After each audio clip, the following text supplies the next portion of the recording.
Hi guys, today we're gonna play.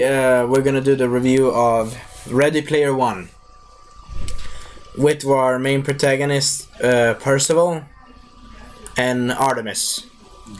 Last time we left off, this is part 2 of my review. It's gonna be 3 parts, so it's the last part pretty soon. Anyway, though, the last time they left off, they figured out the clue to the second key. So the main creator, Holloway himself, pretty cool character and pretty cool actor that plays him, pretty cool. They figured out that he had a date with a girlfriend, which was I think his friend's wife later on. Yep. And he didn't take the first step to go out on a date or something like that. Something failed at a date. And they need to figure out why, so they can get the second key to the mystery egg that will give them like a lot of cash and a lot of stuff. And a lot of reward, you know? And so they decide to go to the castle of, I think the Castle of Dance or something. I don't remember exactly the name of the place. Dance Palace. The Dance Palace. Good. The Dance Palace. Which was the first place that was built by the creator himself. So mentions Artemis, of course. And we also have the kind of henchman, kind of comedic. I enjoyed him. The bad guy with the skull chest. I-Rock. We have the bad guy I-Rock. I really enjoyed the guy's performance. He was really good. He was funny in a sort of, kind of a bit like foot breaking wall, or more like what the audience thinks. This is Iris, the voice actor. Yeah. T.J. Miller. T.J. Miller plays the voice actor of this character. Anyway, he was really cool. He was like an evil kind of mercenary from Diablo type of looking thing. But he was funny. He was like breaking the fourth wall. He was like, so much money I've spent on this. It's bullshit. I don't want to lose it. That's gonna come up later on in my in my third part of the review. That quote is gonna come up again. But the funny part was like, he was losing his cash or something in some section. I don't remember what it was, but I will tell you later. Anyway, though, what are you seeing that is interesting in the Dance Palace? The interesting thing is that there are a lot of video game characters that I recognized. And also that it was kind of unique. It's like a type of bridge with an abyss inside of it. You're dancing around in the sky. Basically, Steven Spielberg... Without gravity. Without gravity. But basically, Steven Spielberg had a field day with this thing. I kind of think.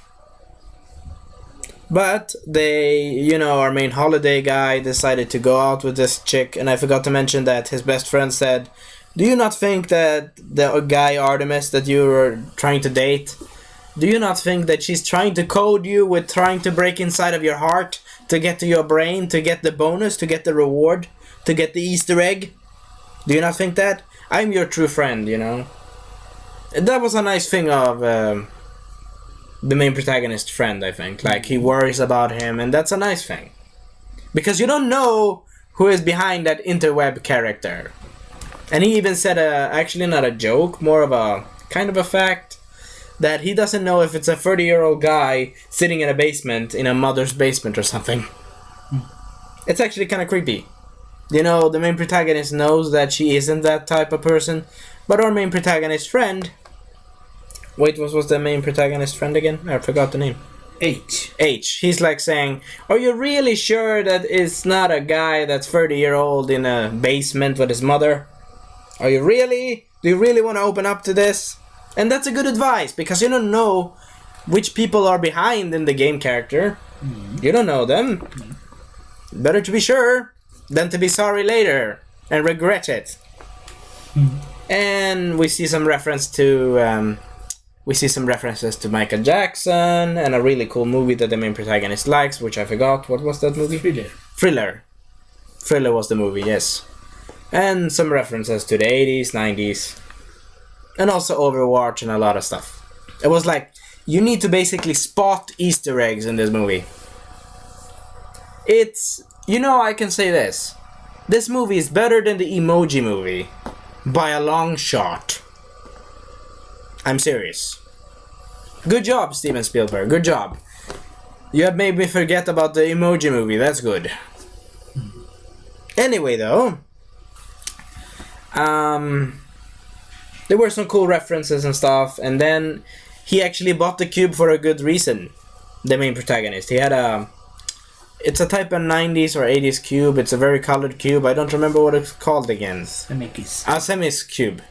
Now I remember. It was a reference to Back to the Future. Back to the Future, seriously? Yep. Huh.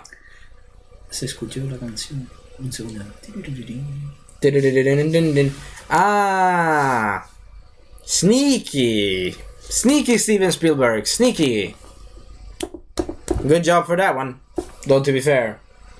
He actually, our main protagonist was nicknamed by Artemis like Nick McFly or like the guy from Back to the Future. Mm-hmm. We could say. But anyway. See you later, McFly. Yeah, see you later, McFly, yes. I actually almost said it, but anyway, he used the cube and she's like saying a good point that I even say. I was thinking to myself when I was in the movie theater, why did you not use that time-stopping cube sooner, you moron? Anyway, I don't mean anything offensive to anyone, but I mean, they should have used that cube, which is a time-stopping device that can back up for like 49, how many seconds? 60 seconds. 60 seconds. They could have used that to know who the mercenary guy was. Though to be fair, actually, one of the things that the movie did right was when our main protagonist Percival was like, yeah, you can take a screenshot, I'm the legend. One of them that took a screenshot is one of them that works for the bad guys that look like a type of cheetah person. Mm. Yeah, type of cheetah person anyway. And she then sent it to the main bad guy or slash main kind of villain. Henchman. Sorrento. Sorrento is the main villain. Yeah. Who is the lackey guy with the skull again? I forgot again. IROC. He sent the picture to IROC, or wait, she sent the picture to IROC, and yeah. And then we also hear about, Artemis's point, like, the video game is not a game, it's real life if you think about it. And she's fighting with the resistance against the corporation in the movie, which is basically like the fans today, fighting against loot boxes. It's basically like us. Basically, the corporation is basically like a reference to what EA wishes they want to do. They wish what they want to do to that, Mm-hmm. And actually, one of the bad guys that I want to mention once again, even if I mentioned it the last time, his dream of having the gamers having so many ads that they will die of seizure. 80%. 80% of ads on your screen when you're playing a video game. No. That's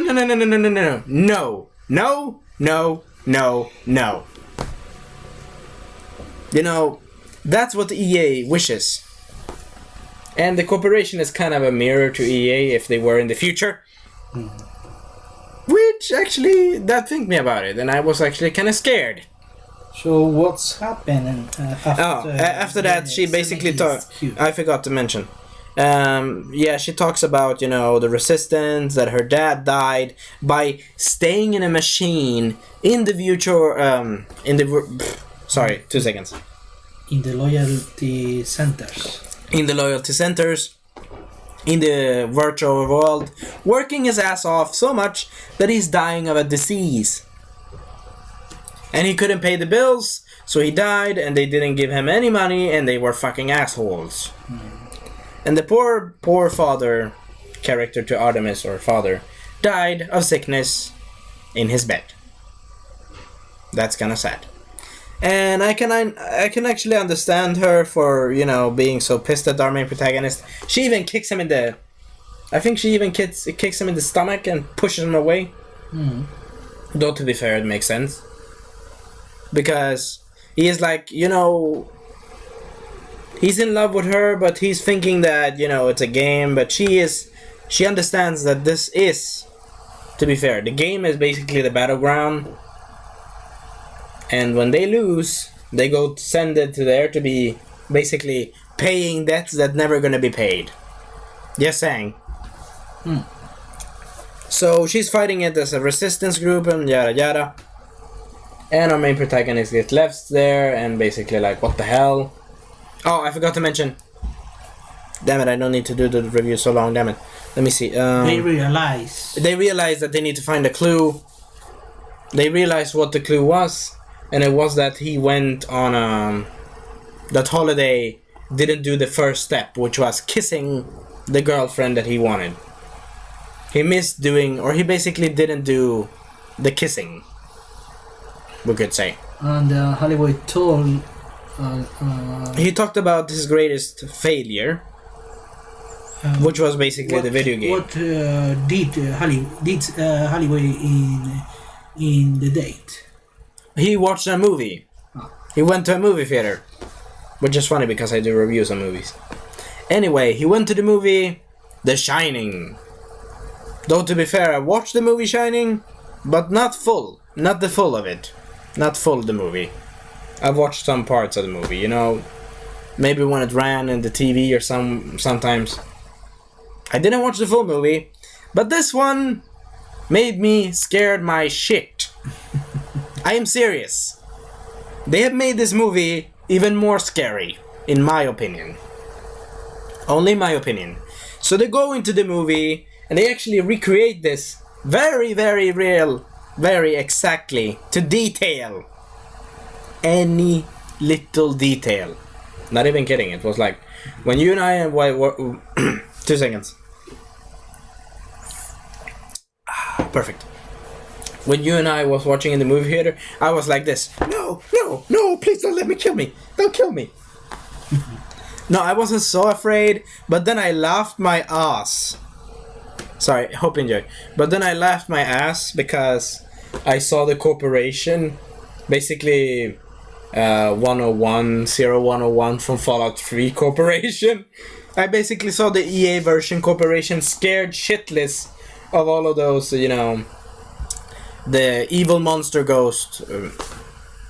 Yeah, the room 30. What was the room again? 267. 267 room, where the demon ghost lady, or where the Ghost zombie lady. Ghost zombie lady. Yes, good. And actually, Age talks about this. He's like, I'd never seen a scary movie. You know, I hate that shit. And he's like so scared that I was like, oh shit, I was scared too. But then I laughed because the other corporation, they were like afraid because they did the same shit like the main protagonist did. And they failed horribly. And they died of The Shining. They were like, please don't kill me. Oh, no. And I was like laughing my ass because first I was afraid, then I was laughing. Oh, I forgot to mention that Aito and the other characters did some research and, you know, talked about, you know, how much they researched, you know, how many time they had left to do the mission. And Artemis succeeded getting the key, and she got the key by doing a zombie ball dance, which was a extra feature that Holiday put in. And she needed to kick some zombies in the face, and even stomped on them. She got the jade key. She got the jade key, yeah. She got the beautiful green key. Yeah, beautiful green stone key. Yeah. It's a very special stone that could be found in China. Anyway, though, it was a beautiful scene, you know. It was like the Holiday's avatar, which was the wizard. It was a bit like... Yeah, Anorak. Yep. Yeah, the wizard was a bit like worried when she said she was a beautiful, you know, a beautiful person. Because our main protagonist's idol, he is dead already. He has kicked the bucket. And, you know, I think that's, you know, if he had an avatar acts a certain way. But in this case, the avatar was almost like, you need to go. He said, go. He didn't want her to answer. She was saying she was a beautiful, and then he's like, no, don't say anything, go. Because I started to realize something when I saw that. This AI is not a AI anymore. It's a sentient thing here. Something. Anyway, though, she opens the key, she gets the code, and they're trying to decipher the code. And everyone else got kicked out of the Shining movie. You forgot. Oh. I forgot to... question. What's happened in the... In Shining. No. In the boys' town. The boys' town. I forgot. Yeah. Jesus, I forgot. The main protagonist's town where he lived. The Stacks. Yeah, the Stacks. They were the Stacks. The real name of Percival was Wade. Wade Percival, or Wade. Son Wade Wilson. Wade Wilson. Son. Yeah, Wade. Wade. Yeah.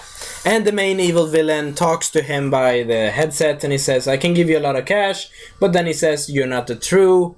And if you think about it, this guy, our main protagonist, he has been a fanboy. He has followed our main, the creator since he was a child. He knows who he is. Mm-hmm. And he says, you lie, you bastard, you're lying. Though to be fair, he said some references to some very cool ships. Mm-hmm. Very cool sci-fi ships. I don't remember them, but... Millennium Falcon. He could give him a lot of shit. He could give him a lot of good stuff. He lived in the poor town of the city. But he wanted to accept. But that's what I like. He was basically like saying to EA's face, screw you. To be fair, that was funny. And then unfortunately the evil villain decides, yeah, I will basically use my drones to basically put C4 on your house. Good. Not good. So Wade's grandma, or Wade's aunt. Couldn't... Wade's aunt dies, unfortunately. But you know what's interesting? One thing that was good out of that. The shitty boyfriend died, at least.